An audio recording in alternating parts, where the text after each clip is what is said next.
Amados irmãos, eu te convido para entrarmos no teor desta palavra.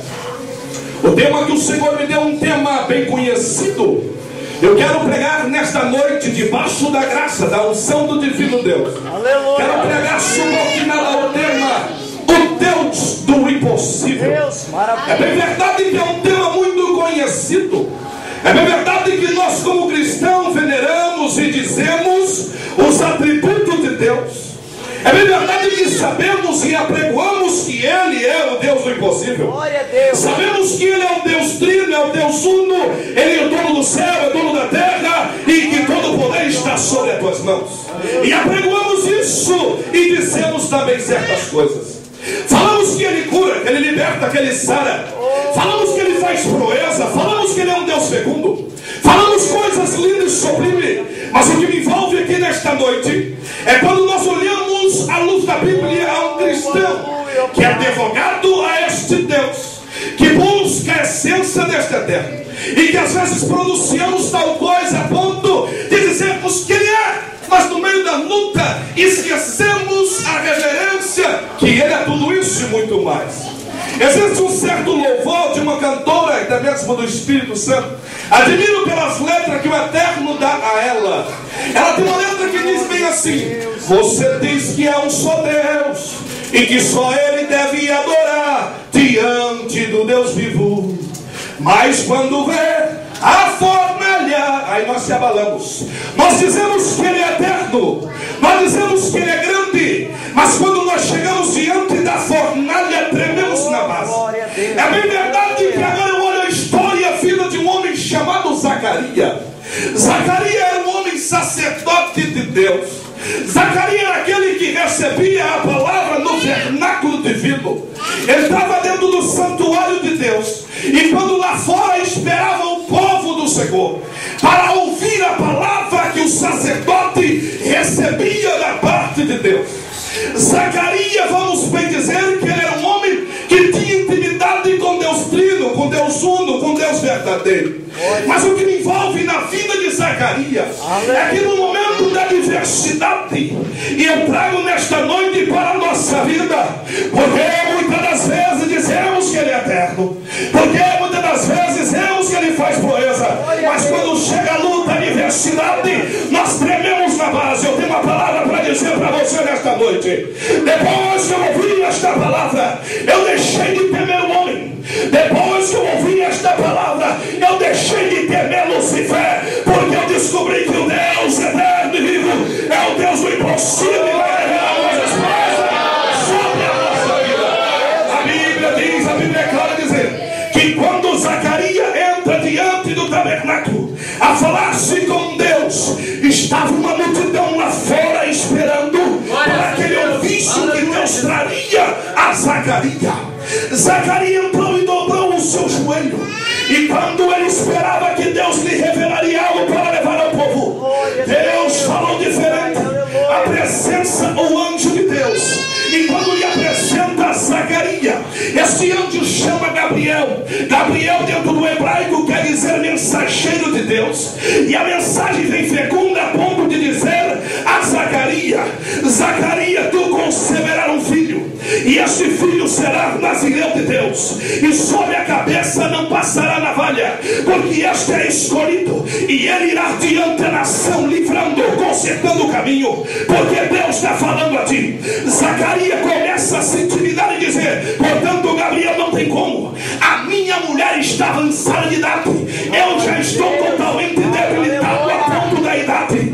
Zacarias começa a questionar ao anjo de Deus. É bem verdade que ele era profeta e também era sacerdote. Sacerdote conhecia a voz de Deus, sacerdote sabia dos atributos de Deus, mas agora vemos a falha na vida de um crente, que no momento da palavra, da promessa se cumprir, nós trememos na base e esquecemos da possibilidade ao Deus do impossível.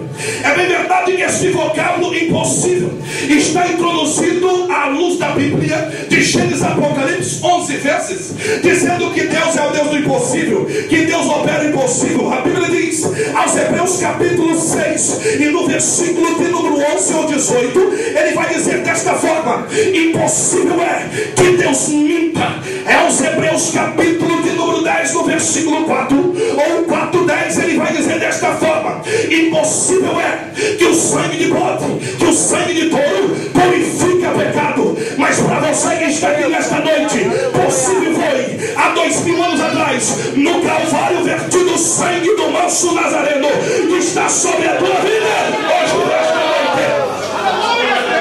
A Bíblia diz que Zacarias começa a meditar nesta palavra, mas não desceu ao coração do sábio Zacarias. Ora, Zacarias era sacerdote, existia o sumo sacerdote. O vocábulo sumo quer dizer grande, é aquele que recebia as coisas maiores de Deus a passar no povo. Mas o sacerdote tinha também intimidade com o Senhor. A Bíblia diz que neste período ele duvida. Era bem verdade que você é sacerdote, ele conhecia a lei mosaica, os 5 livros da Bíblia primeiro, que são os Pentateuco. Ele já conhecia, saber dizer que esta profecia já estava incombida no último livro do Velho Testamento. Este livro chama o livro do profeta Malaquias. O vocábulo Malaquias quer dizer desta forma, significa para o nosso vernáculo português, dizendo enviado ou mensageiro de Deus.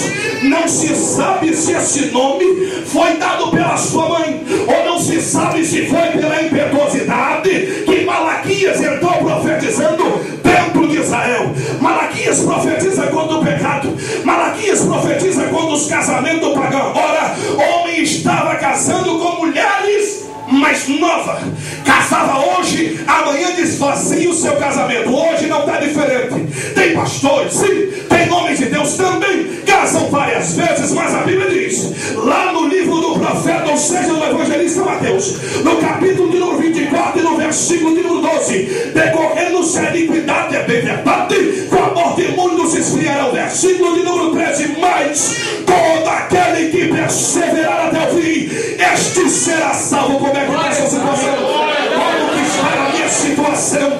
Será que eu estou olhando a corrupção da terra? Será que eu estou olhando as dificuldades sobre a terra? Eu estou me esfriando ou eu estou permanecendo numa doutrina? Porque todo aquele que perseverar será salvo. A Bíblia diz que Zacarias, ao duvidar, mas esta palavra estava incumbida em Malaquias, no capítulo 4, versículo 5, a última profecia. Entende-se que Malaquias disse desta forma: ora, sobrevirá, no capítulo 5 e no versículo 4, um homem que há de vir com espírito de Elias, este converterá muito e preparar o caminho. Esta profecia vai se cumprir depois de 400 a 430 anos, no período interbíblico. Deus não fala com a terra, mas lá no livro de Mateus, capítulo 1 e no versículo de número 21 diz: Deus não falava mais com a terra. Aí nasce Emanuel. O vocábulo Emanuel do grego quer dizer Deus conosco. Deus não falou, mas a manifestação nasceu sobre Jesus. Lucas capítulo 1, versículo de número 17, a profecia de Malaquias se cumpre no capítulo 1 de Lucas, no versículo 17 vai dizer: e este menino virá. Olha Malaquias dizendo isso cumprido: e ele converterá muito, e sobre a sua vida está o espírito de Elias. Glória a Deus. Quem era para saber disso era Zacarias. O vocábulo Zacarias vem do grego ou do hebraico, que quer dizer em nosso vernáculo, Deus se lembra. É bem verdade que Zacarias estava sobre a sua vida as lembranças do Deus divino. Agora Zacarias vai esquecer que Deus não se esquece. Zacarias, por ser homem chamado, escolhido, ele se esquece que estava sobre a sua vida a lembrança do Deus divino. A Bíblia diz, no Calvário, quando havia morrendo, estava um certo homem chamado Dimas e o outro chamava Gesma. Jesus no meio. E quando Gesma olhou para Jesus, ele disse: ora, se tu é o Filho de Deus, desça tudo aí e salve nós também. Agora Dimas olhou com um olhar carinhoso e disse: lembra tu de mim quando entrares no teu reino. É bem verdade que Dimas descobriu que Jesus não se esquece. É verdade. Sabe o que Deus me disse aqui nesta noite? Tem crente que Deus está entregando hoje Zacarias sobre a tua vida. Talvez alguém tenha profetizado maldição, dizendo que as vidas e as proezas de Deus, o Deus impossível, não se cumprirão.